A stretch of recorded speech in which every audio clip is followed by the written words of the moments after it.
নির্দিষ্ট নম্বরের চেকগুলি আছে চেকবুকেই, কিন্তু সেই নম্বরের চেক জালিয়াতি করেই 7,30,700 টাকা প্রতারণার অভিযোগ।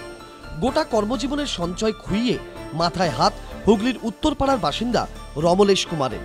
রাজ্য সরকারের অবসরপ্রাপ্ত এই কর্মীর দাবি, 24শে মার্চ তাঁর মোবাইল ফোনে একটি মেসেজ আসে।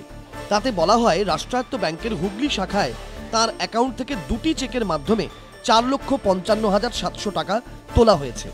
এর মধ্যে অর্ণব প্রধান নামে এক ব্যক্তি 000015 নম্বরের চেকে তুলেছেন 2,25,700 টাকা। 000016 নম্বরের চেকে দেবব্রত পাল নামে আর এক ব্যক্তি তুলেছেন 2,30,000 টাকা। অথচ দুটি চেকই রমলেশ কুমারের চেক বুকেই রয়েছে। ওই দুই ব্যক্তির নামে কোনো চেক তিনি দেননি।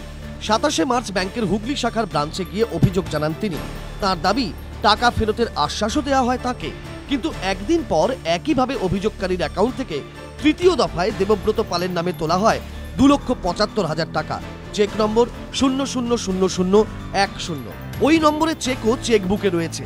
29শে মার্চ উত্তরপাড়া থানায় অভিযোগ দায়ের করেন রমলেশ কুমার। ফিক্সড ডিপোজিট অমুক কিছু না করে সেভিংস অ্যাকাউন্টে রেখেছিলাম, যাতে করে আমি কাঁপতেও একটা সই করে দিলে তারা টাকাটা তুলে আমাকে আমাকে হসপিটালাইজ থেকে আমার চিকিৎসা করাতে পারে। কিন্তু এখন তো দেখছি all plan has been failed, যে আপনার কোনো কিছুই হলো না। আপনারা বলছেন আমাকে পেয়েবল হয়ে নেবেলের মতন একটা ভাষ্য দিচ্ছেন যে হ্যাঁ আপনি টাকা কোনো দিন পাবেন।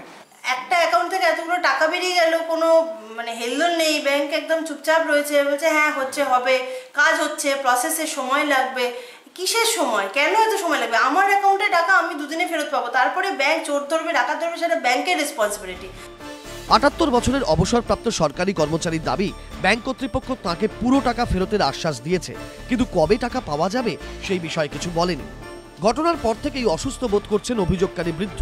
কপরদক শূন্য হয়ে দিন কাটছে চরম আতঙ্কে। হঠাৎ কোনো বিপদ হলে তার সামাল দেবেন কিভাবে? টাকাই বা কোথা থেকে আসবে ভেবে কুলকিনারা পাচ্ছেন না রমলেশ কুমার। সৌরভ বন্দ্যোপাধ্যায়, এবিপি আনন্দ, হুগলি।